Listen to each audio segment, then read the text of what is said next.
Good afternoon or good morning, depending where you are in Australia at the moment. I'm Saul Harvin, Partner and National Practice Group Leader of the Workplace Relations, Employment and Safety team at Clayton Utz.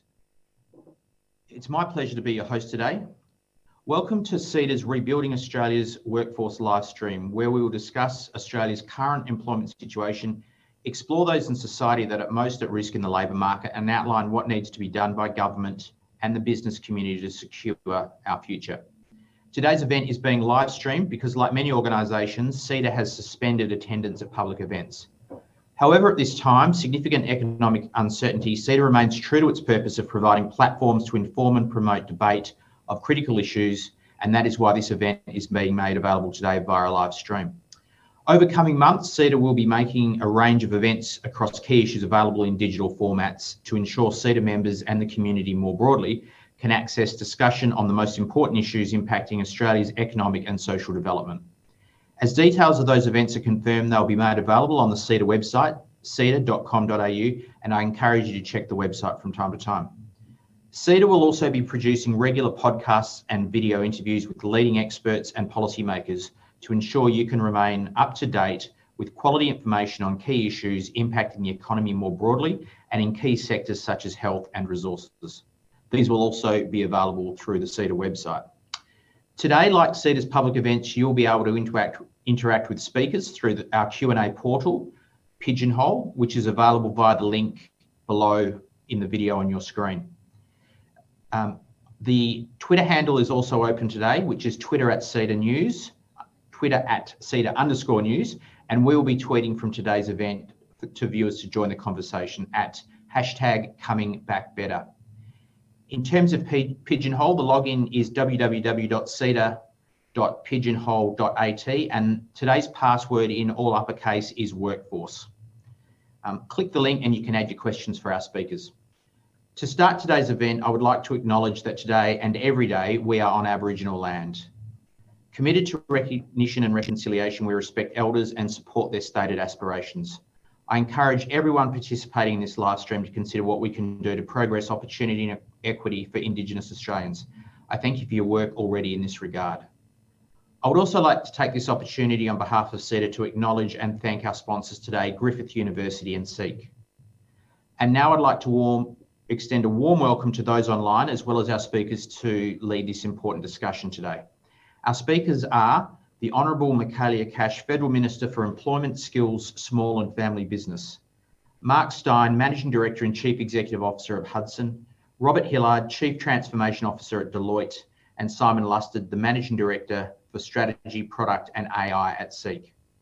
I'd now like to hand over to the Honourable Michaelia to provide her opening address. Thank you, Saul, and thank you very much for that introduction. And ladies and gentlemen, it really is just an absolute pleasure to join this CEDA live stream today, but in particular to join such an esteemed panel in Mark, Robert and Simon, and to talk about a topic that really is front of mind for every single one of us. It does not matter who we are in Australia, COVID-19 has affected us all. In fact, I don't think it's an understatement when we say this is the greatest economic challenge that we have collectively faced since the Great Depression. In terms of the government's focus, though, we have a very, very clear one. The first is obviously to fight the virus. I don't think you get any arguments in relation to that. The second is to deliver the economic lifeline that Australians need to get through COVID-19. Thirdly, to reopen our society and our economy with a very clear road ahead, to continue to build the confidence and momentum in our economy, and that is just so important. But of course, ultimately to reset and to help grow the economy for the years ahead. Just in terms of where we have been, Australians, from the government's perspective, have shown absolute resilience in the face of the twin crises of both health and economics. And it certainly hasn't left us untouched. Sadly, as at today, 104 Australians have lost their lives due to COVID-19. But thankfully, the actions that I think we all agree we took as a country have really limited the loss of life in Australia. And certainly we got nowhere near the projected hundreds of thousands of Australians being infected and tens of thousands of deaths. Just to give you a quick comparison, the United Kingdom's death rate is more than 160 times that of Australia. That is the equivalent of 16,000 deaths in Australia. France, 110 times. The US currently sitting at in excess of 90. So in terms of our health response, we did exactly what we needed to do. But as we know, in taking the decisions that we did as a government to ensure the health and welfare of Australians, COVID-19 has radically affected the Australian labour market and, of course, has now come at a significant economic cost. We have seen an unprecedented fall in employment. We've seen a dramatic drop in the number of hours work. We've seen an increase in underemployment and a record number of people leaving the labour force. In fact, in the last 2 months alone, at the height of the COVID-19 restrictions, more than 835,000 Australians lost their jobs. From my perspective as the employment minister, and I talk to the PM regularly about this, every job that is lost is devastating. But what it highlights is that real need to open up our economy, of course, in a COVID-safe manner. Australia is, of course, doing better than most other nations in terms of economic resilience. And Moody's, as you know, has recently reaffirmed Australia's AAA credit rating. The IMF, they recently released their global forecasts, and you'd be aware that Australia was the only advanced economy to have its economic outlook upgraded. Similarly, in the OECD's recent economic outlook, Australia stands out as a leader in terms of economic recovery. That is a good thing. While the OECD expects Australia's economy to contract by 5% this year, the IMF predicts a 4.5% contraction. But then they look forward to next year, and both forecasts expect the Australian economy to grow by 4%. And this, of course, stands in stark contrast to other developed economies around the world. Our job now, though, as a government, we've effectively flattened the curve. We've ensured that our health system now has the capacity to deal with outbreaks. But our job as a government now, and the Prime Minister, I was just watching him out on the hustings in Eden Monero today. We have a very clear message for Australians. Our job is to now get 1 million Australians back into work. And that is the curve we're now addressing. And it is certainly one that we need to address collectively with industry. So where are we going? In order to support the economy and households that were struggling with the lockdown restrictions that were in place as a result of COVID-19, we, of course, injected some $260 billion into the economy, introducing measures such as Job Seeker with the COVID-19 supplement and Job Keeper. And in fact, without the support of Job Keeper, and we've now seen around 3.5 million Australians maintain their connection with their employer, Treasury estimates that the unemployment rate would have peaked at around 15%. So JobKeeper has given an economic lifeline to so many people.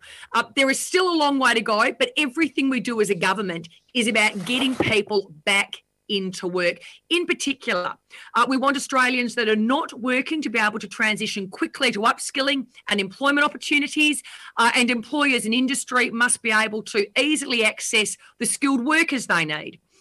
And that is why the Prime Minister has clearly set out the pathway forward with our Job Maker plan. In terms of our emergence from the COVID-19 crisis and as we plan for the future, skills and industrial relations reform, infrastructure investment and deregulation will play a critical role in returning Australians to work and returning Australia's economy to growth. Just a reminder to everybody, before COVID-19, we had created as a government 1.5 million jobs. We had a record number of people in the Australian labour force, and we had 28 years of uninterrupted economic growth. So when the Prime Minister says we're up for the challenge, we have done this before, and I assure you we will do it again. Very briefly, Saul, in terms of the disproportionate effect of COVID-19 on certain groups. We all know that certain groups already experience disadvantage and are therefore disproportionately affected by economic downturns and shocks. COVID-19 is having a particularly acute impact on young people, mature age job seekers, and women. And indeed, our experience recovering from the global financial crisis highlighted the need to actively engage all job seekers to maintain their skills, help them to stay connected to the labour market, but also to ensure that people are ready for work as employment opportunities improve. Just to very briefly address those three groups in terms of young people. Young people are well and truly overrepresented in industries that have been particularly affected by COVID-19, which is why we have a number of programs in place as a government, and many of you will be aware of those programs. In fact, some of you may even be accessing those programs to help young people into work. Probably one of the most successful government programs is Transition to Work. It supports young people with intensive one-on-one assistance to get ready for employment. Because remember, so many of these young people, they are not ready to enter the workforce. We've got to give them that basic foundation first. Our Youth Jobs Path program, helping young people develop employability skills through training and internships. They need to get a foot in the door. And of course, if you're an employer and you do take on a disadvantaged youth, we have a wage subsidy that you are able to access. In relation to mature age, they face fundamentally different problems, given obviously their age group and what they are facing. We have a number of employment programs in place to specifically assist their needs, including a great program, the Career Transition Assistance Program. What that does is help older people develop confidence, resilience with training, improve their digital skills, so important, identify what their strengths are and how those strengths can potentially transfer to different industries. And then, of course, women. As the economy begins to recover, we know that the effects of the downturn may be more persistent for women and parents, and particularly single parents. We need to do everything that we can to get these people upskilled, reskilled, and back into the workforce. And again, Saul, a number of policies there. Very briefly, in my final minute or two, I just want to look at the way forward. Skills. Changing Australia's skills and training system is a priority for our national recovery as we look to create jobs in a labour market undergoing major change. We need to ensure that Australians are better trained for the jobs businesses are looking to create. And the Prime Minister has made that an absolute focus of our job maker plan. Industrial relations, and so many of you listening today will be very, very pleased that is a focus of the government. And in terms of our approach to industrial relations, we have been heartened to date by the work that we have done together, collectively, the government, employers, industry and the unions. But what we now need to do is to continue that work. As you know, we have the 5 working groups they are looking at: award simplification, enterprise agreement making, casual and fixed term employment, compliance and enforcement, and greenfields agreements. Can you imagine the benefits to the economy if we can make changes there? Very quickly, infrastructure. Infrastructure investment creates jobs. That is why we have now brought forward with the states and territories $72 billion worth of infrastructure projects to create around 66,000 jobs. What is the key here though? This will be music to so many people's ears. Deregulation, deregulation, a bit more deregulation. 15 major projects are on the fast track for approval. We have worked with our states and territories to ensure that we are slashing the times to get these projects up.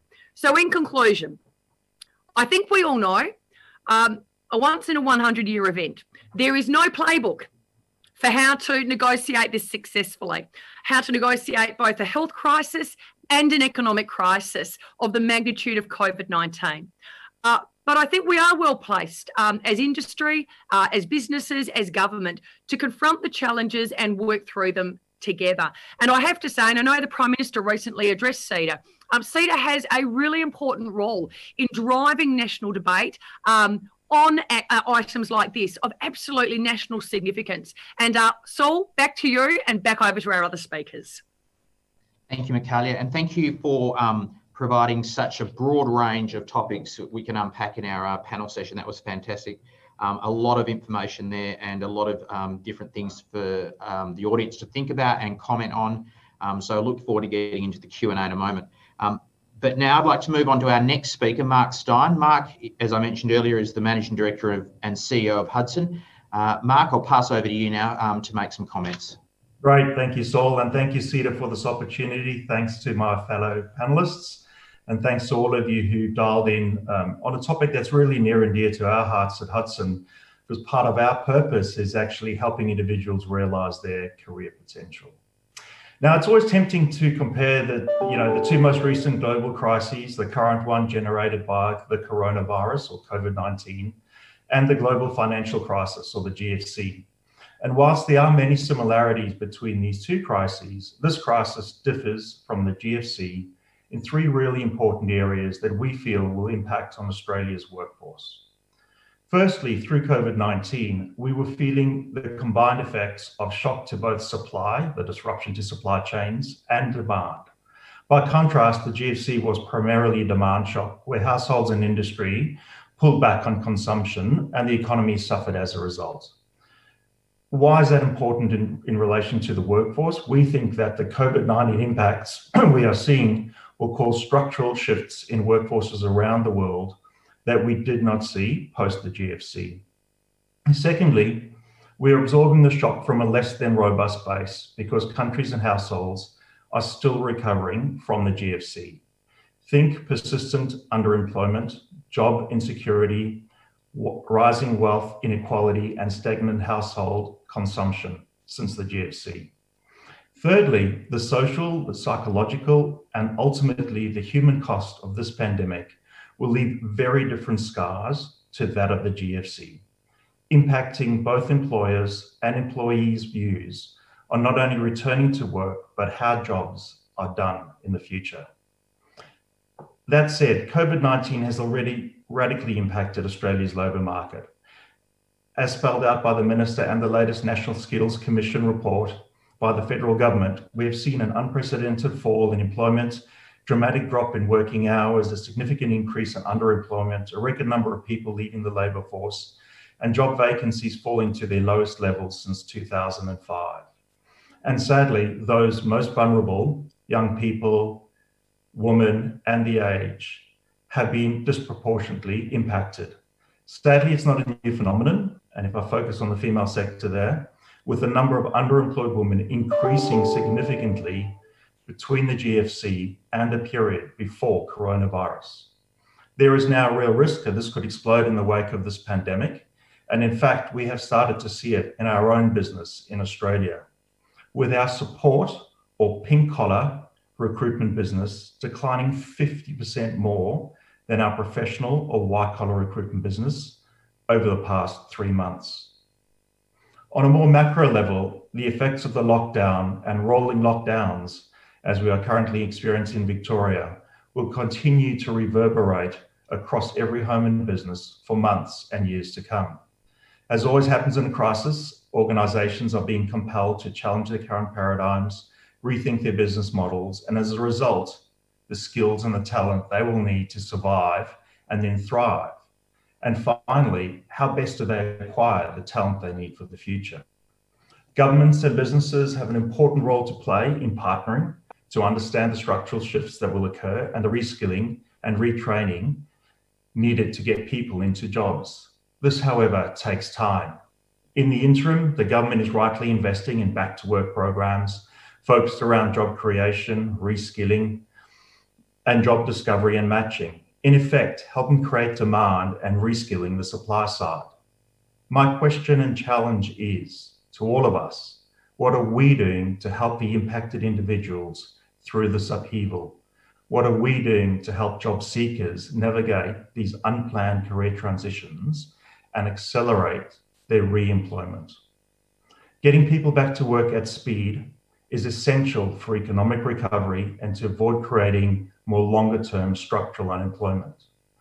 We have helped more than 100,000 Australians in our business navigate career transitions.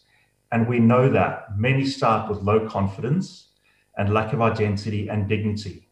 It can be confusing and overwhelming, particularly for those who haven't had to find a job in a long time.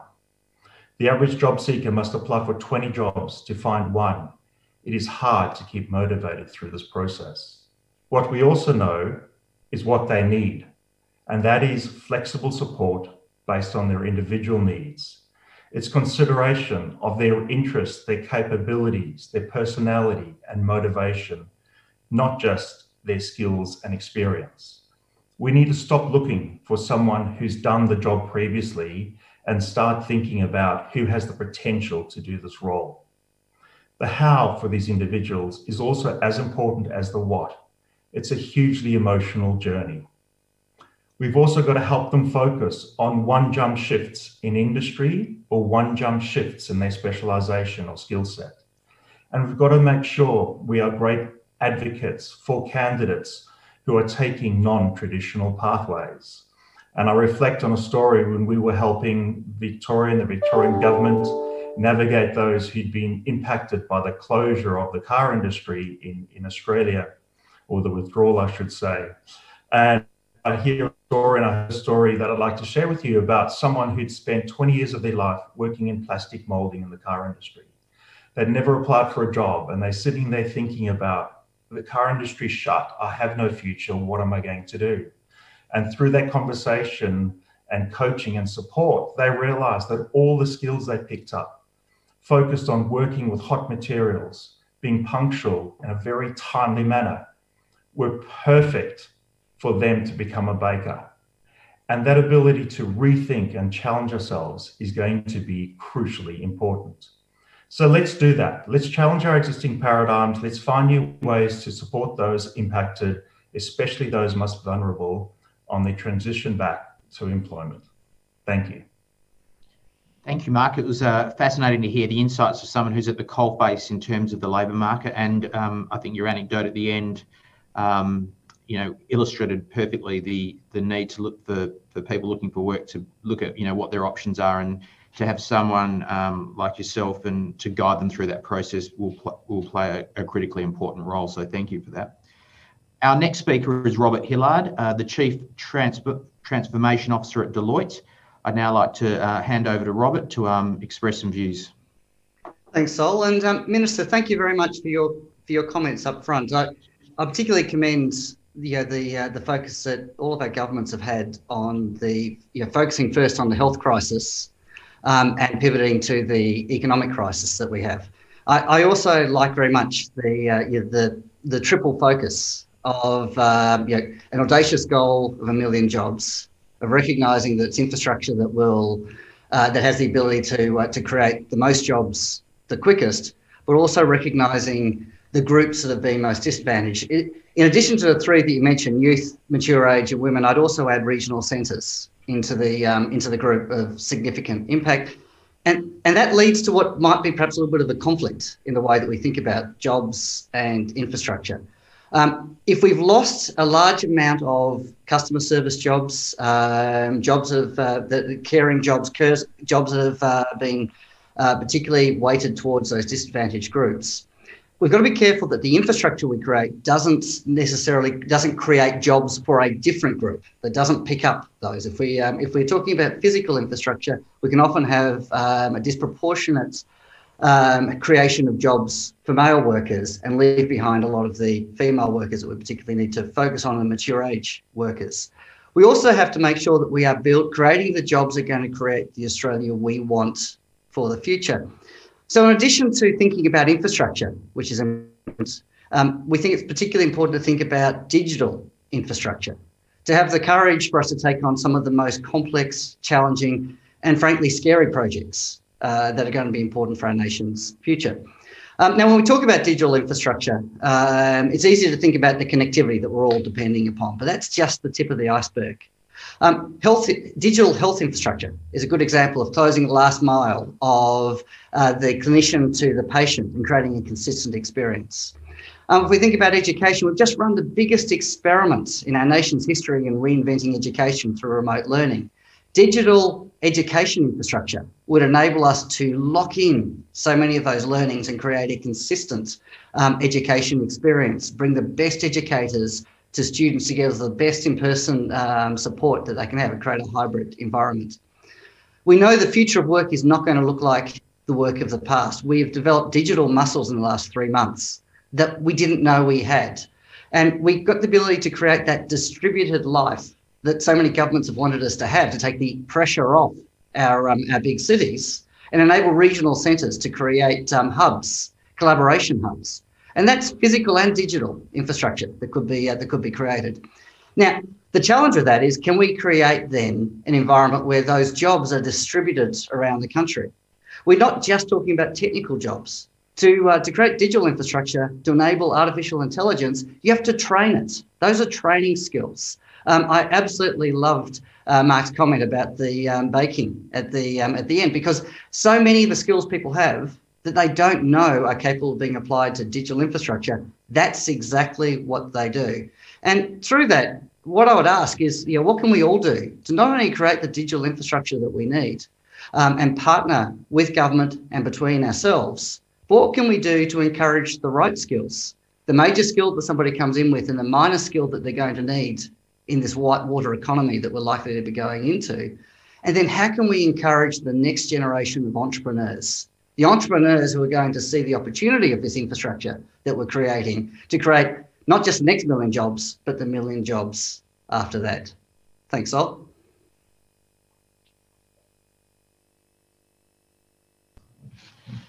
Thank you, Robert. I'm going to use digital muscles every time I speak to the IT people at Clayton Utz for the rest of my career as a lawyer, I think. So thank you for sharing digital muscles with us. I appreciate that, and your insights on digital infrastructure in particular.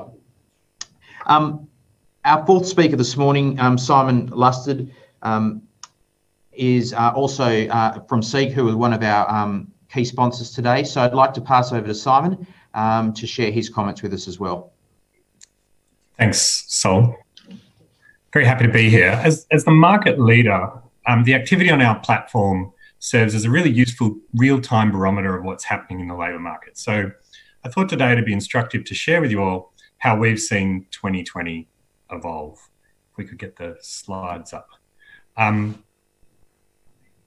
This chart plots an index of a data series of job ad volumes on our platform and a measure we call candidate availability.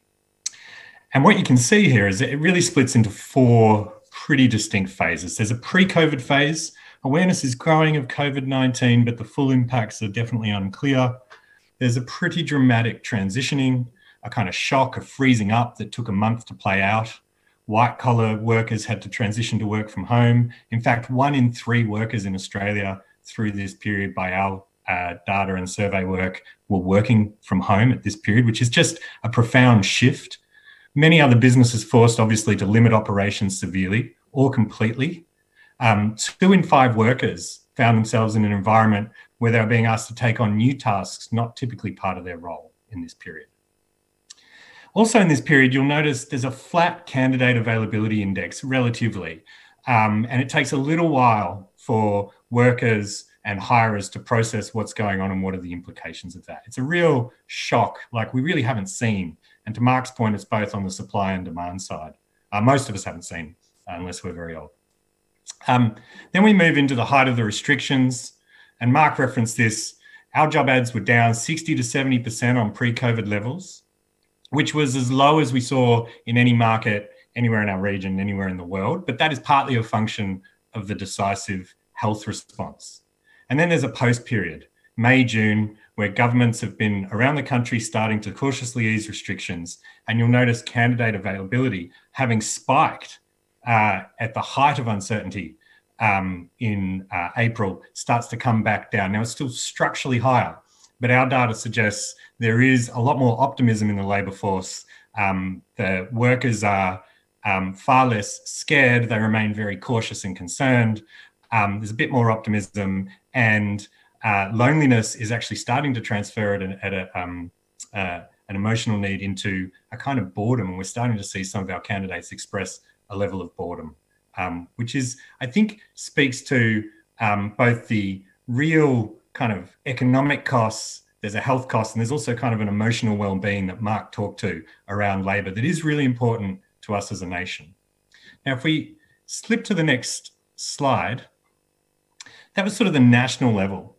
The pullback in hiring was obviously deep and everywhere, but it was uneven. So let me just orient you to this slide that we're sharing with you here. The full height of the bar represents the peak to trough fall, or the pre-COVID level to the height of the restrictions level in hiring activity on our platform. So, for example, unsurprisingly, consumer services dropped by 84% over this period. That's really dramatic. I mean, it's sort of statement of the obvious. The dark blue segment represents the recovery, and the pink bubble represents where we're at today. I'll just add some colour to the trends we've observed. We talked about consumer services just then. Well, that is to a large degree hospitality and retail. And about 55% of workers in those categories are female. And so the data we see here is consistent with what has already been discussed by earlier panelists around a kind of disproportionate impact on women and disproportionate impact on participation rates. Professional services has been the slowest to recover, with the latest levels only slightly above that observed at the trough over April. Now, obviously, corporates are big consumers of professional services, so we think we're seeing continued caution and a wait-and-see approach to confirming budgets for the new financial year. Now, on the right side, we see a state-based view. Perhaps unsurprisingly, ad volumes across the bigger states of Victoria and New South Wales have been the slowest to bounce back. Of course, recovery at a state level is also really very much dependent on each state's exposure to sectors. So in Victoria, we saw a particularly adverse effect on the international education sector, which is a very large services export industry for Victoria now for more than a decade, and the decline in the services sector. For our friends in WA, well, they've been buoyed by the mining sector, was not as impacted as many others due to strong demand for metal exports, iron ore, that kind of thing during the last few months. In the ACT, obviously the concentration of public sector in that category was not as impacted by the crisis as other sectors. And finally, in New South Wales, a higher concentration of professional services sector and the slowness to recover has been felt there. Plus, New South Wales is also, of course, very big exposure to consumer services. So that's it. I wanted to give you a kind of 6-month view of how we've seen it play out on our platform. And I'll throw back to you, Sol, so we can get into a little bit more free-form discussion. Thank you, Simon. And I should also remind people there's an opportunity to participate in an interactive sense. We've got a few questions coming through now. We're also running an interactive poll today. And the question is, Australia has never experienced disruption to the workforce at this pace and scale. What will be the best way to strengthen Australia's workforce and address pre-existing weaknesses in the labour market? So we're interested in people participating in the poll and sharing your views with us on those topics. Michaelia, if I can come to you for a moment, a question. All the speakers have spoken about the threat to female participation in the workforce.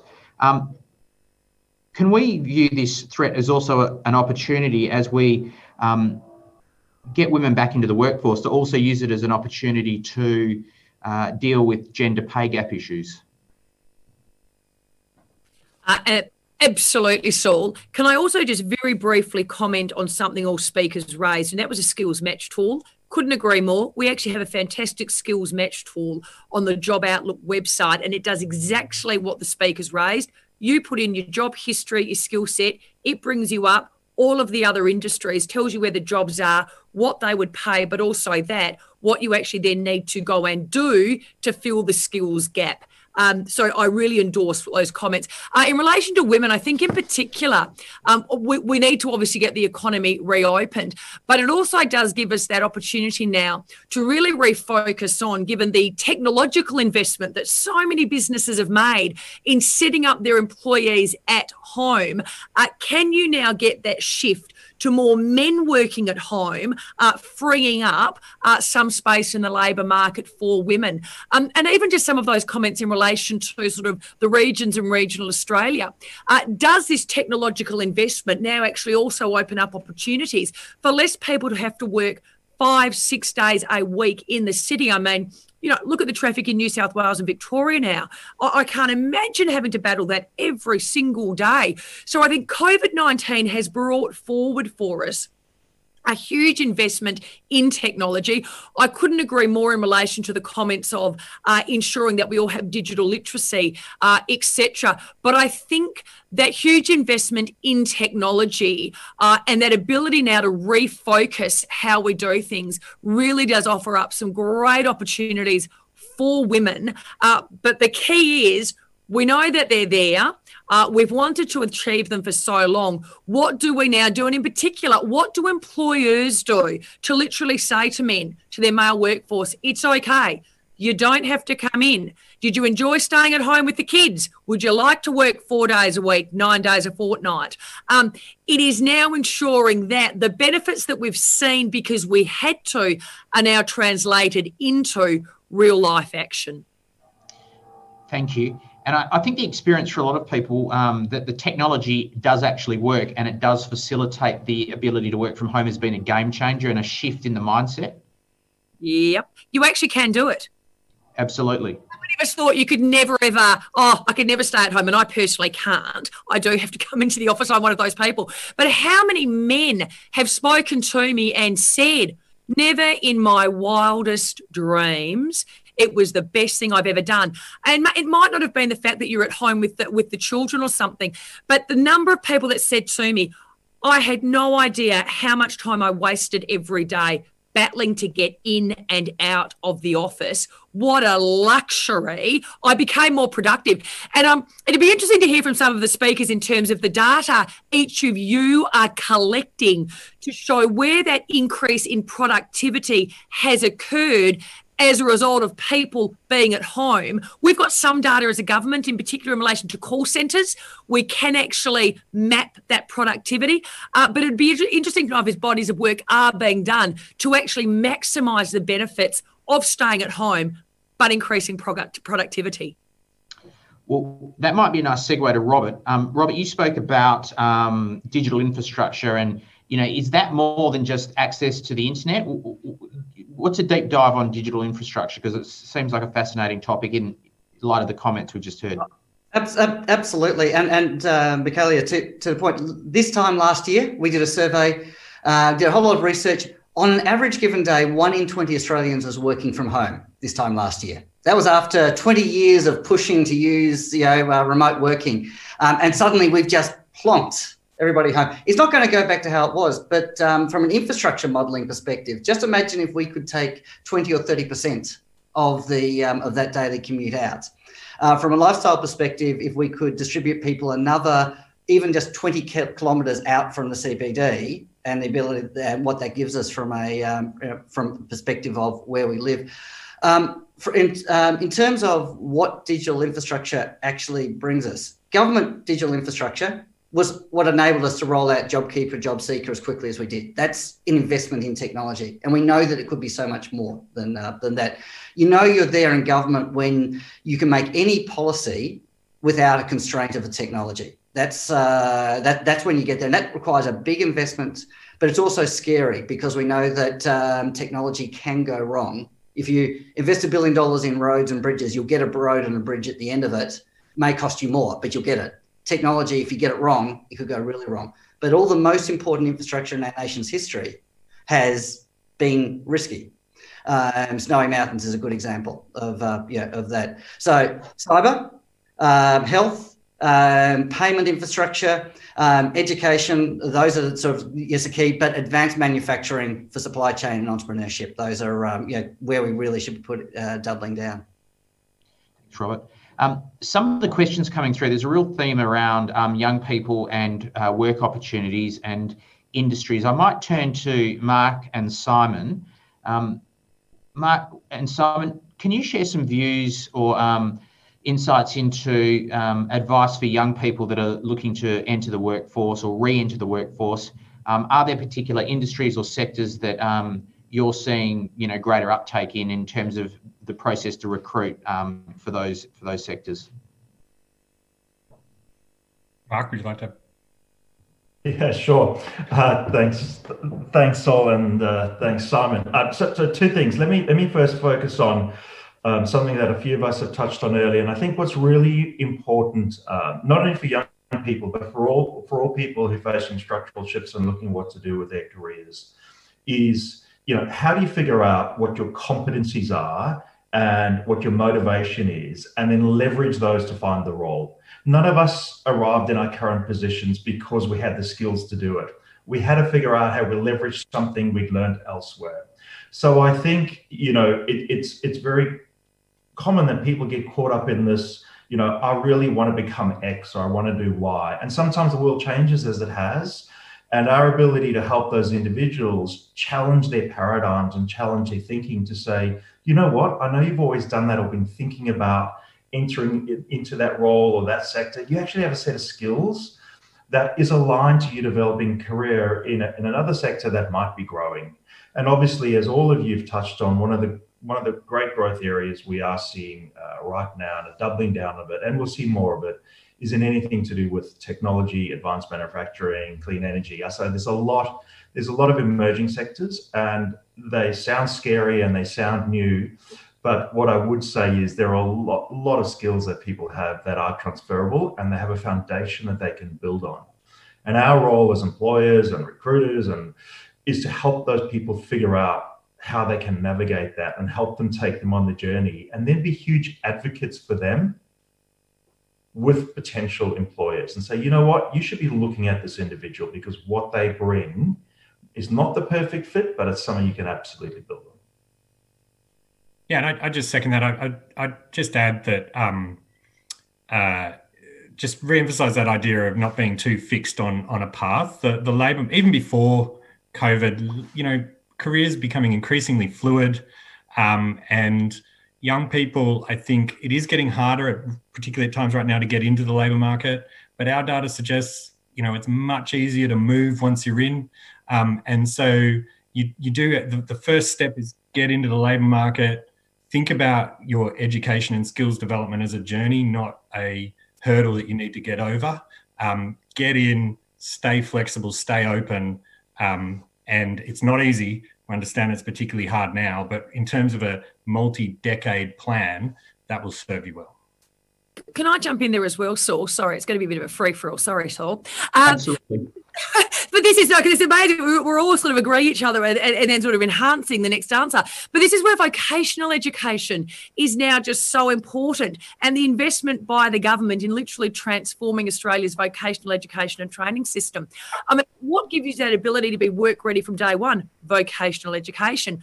31 out of the top 50 earning occupations, they actually require a vet pathway. Who would have known that? But what does vocational education also enable you to do? It enables you to pull other shorter units to actually enhance your skill set. And I think this goes more broadly too. The ability to, as you say, it's actually now to stack skills, isn't it, throughout your life. It's not necessarily what we all went through, a 4-5 year degree, then went into an occupation, had to start learning again because we'd done the theoretical part, but we didn't really know what the practical part was. What employers are looking for are exactly what we've sort of all hit on.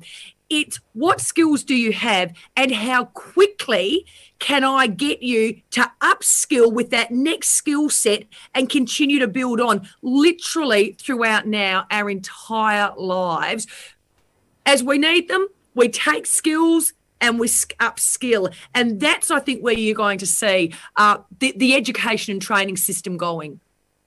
Sorry, Sol, if I could just jump in. Michaelia, a very important point there. We have a history of letting people sit on the skill that they've got. The same research we did last year on working from home also showed that you are most employable 3 years after you get your skill through to 5 years. But after that time, from 5 years on, when you've had the skill, there is more supply than there is demand, to the point where you've had it for 9 years, there is 8 times the availability to the demand.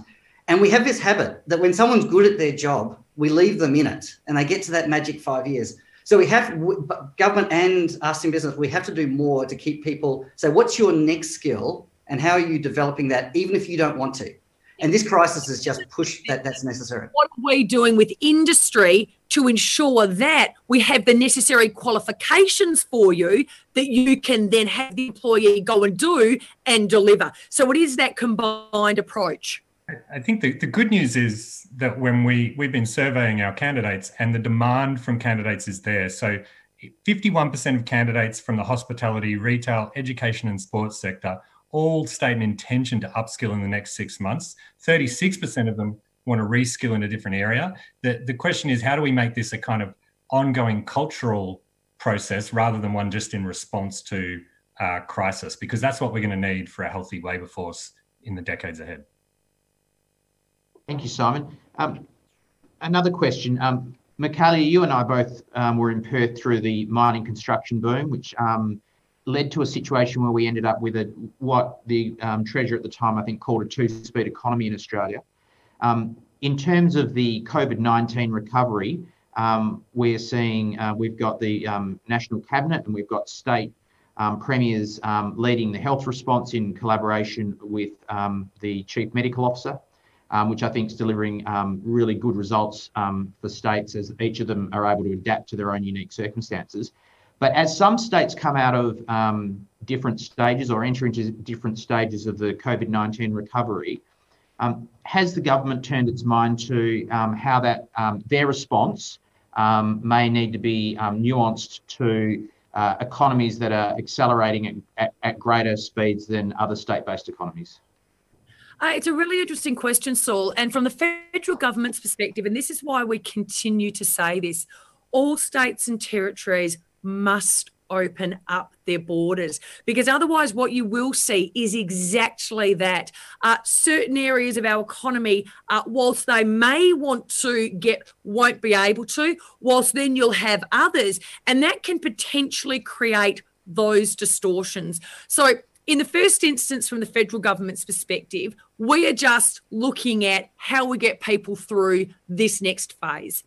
Because as you know, JobKeeper and JobSeeker will come to an end in September. And we're currently working through what's that next level of support that's going to be needed. But we're also looking at what are those industries across Australia and where that are going to continue to be impacted because certain COVID-19 restrictions remain in place. And, you know, the closing of the international borders is just the perfect example. If that's where you relied on getting your income from, unfortunately, it's not coming back any time soon. So certainly from our perspective, in the first instance, it's getting us all through to the next stage. And then that next level of support from government has got to be working with states and territories in terms of what are the sectors in your particular state and territory that are going to require further assistance, because it is going to differ.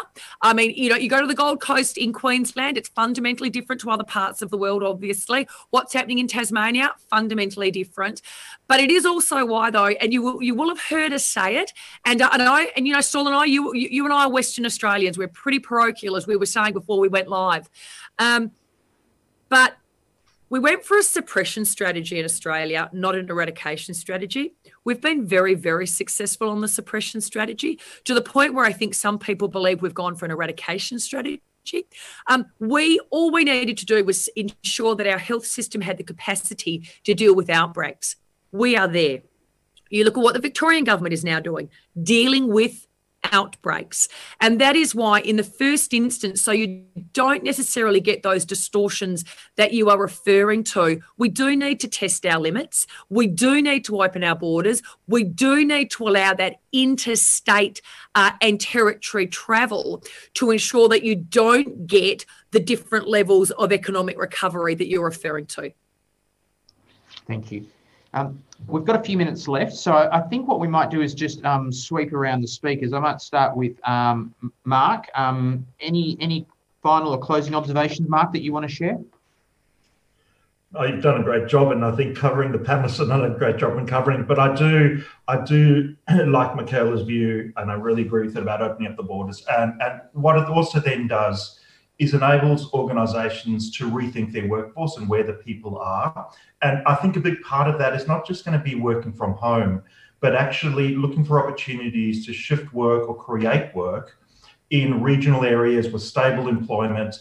But it's much harder to do it where borders are closed and you can't travel and you can't look at what your options are. So for us, you know, I think we're dealing with, as I said from the start, supply side, demand side, challenges in this downturn, and we all have a role to play in helping individuals transition through those structural shifts that come with that. And the more open we can be as Australia, the more opportunity we've got to facilitate that and speed up that return to work. Thank you, Mark. Simon. I guess I'd just take the opportunity to re-emphasise with a little bit of data what an opportunity we have here in terms of rethinking where labour is. So I've already stated 1 in 3 Australians now working from home or have been working from home in the last few months. That's a really profound impact. When we talk to them, 50% of them say they'd like it to continue. 50%. So what you were talking about, Robert, around getting to maybe a 10 or 15% shift would really change things potentially for regional areas. It's a kind of form of labour mobility, which we know makes the economy run far more efficiently. That's really available to us. And I think it's an exciting second order opportunity that comes out of what has been a pretty tough time. Thank you, Simon. Robert, interested in your final remarks. What a year, 2020. I had the challenge and privilege of also sponsoring our response to the bushfires. And it's the same thing. It's been a horrible disruption. What we know of disruptions is that they accelerate trends that are already in play.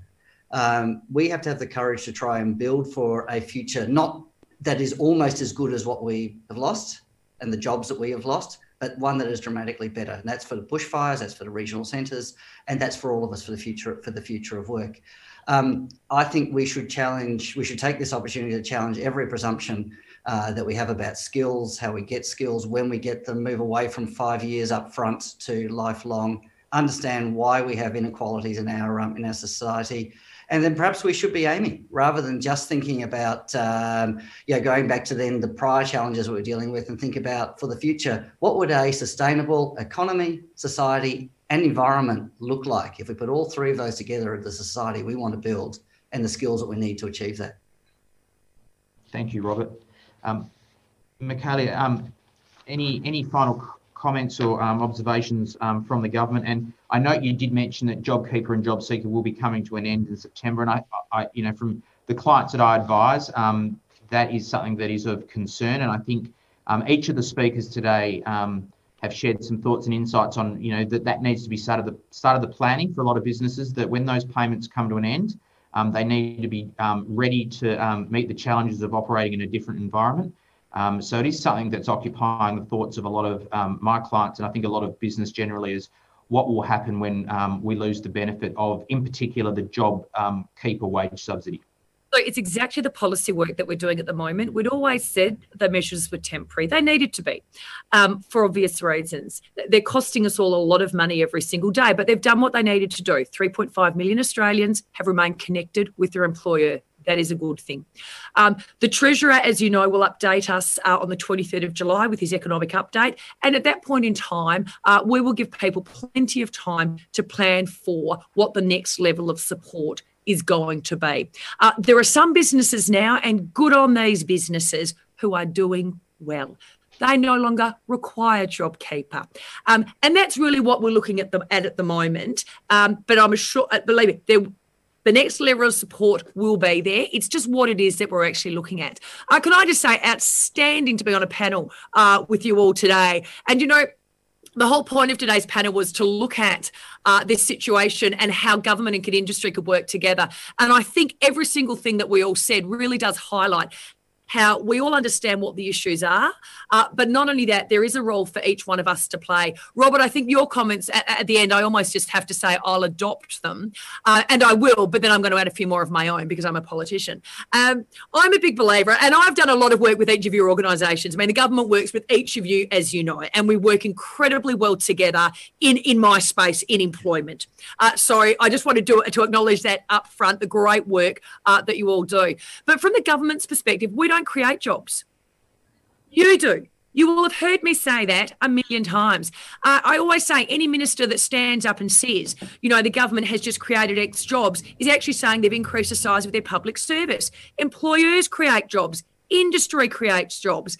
What is the role of the government at all times, but in particular, Robert, to pick up your point, throw everything out the window, one opportunity in life to rethink the way you do things. This is it. And so from our perspective, and the Prime Minister said this on a number of occasions.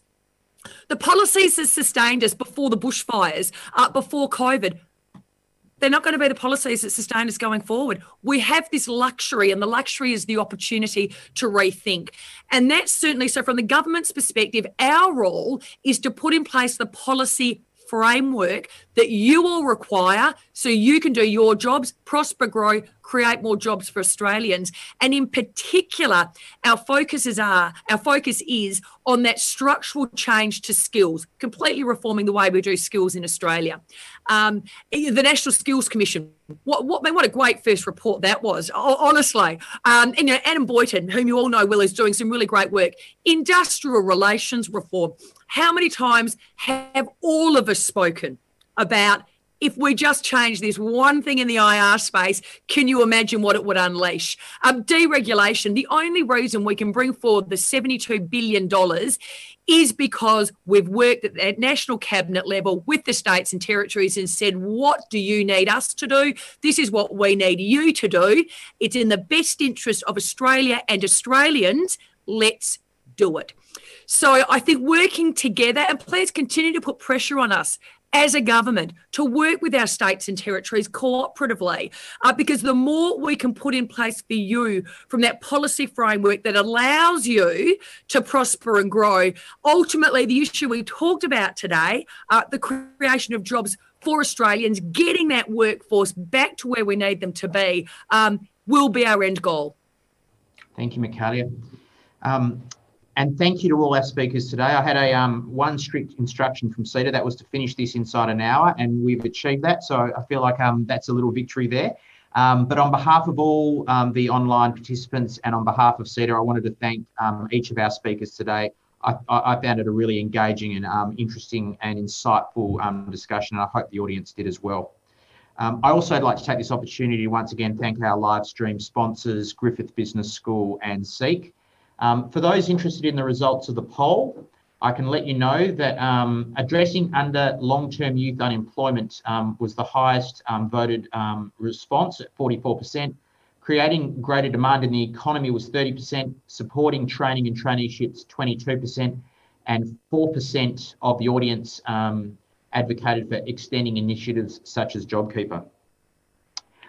The pigeonhole will remain open for another 15 minutes. If people have other questions that they'd like to ask, they can be submitted through Pigeonhole, and CEDA will then provide some responses to those questions in its post-event email. That email will also contain a link of this recording, so you can rewatch it and catch up with any of the speaker presentations. And finally, before we leave, I'd just like to let people know that the next CEDA event will be on the 7th of July. It'll be a live stream event as well, and it's on the topic of smart infrastructure, Australia's future roadmap. So once again, on behalf of CEDA, thank you to everyone that's participated today, and thank you for our live audience. Wish you all the very best for the rest of your day, and look forward to catching up with you all soon. Thank you. Thanks all.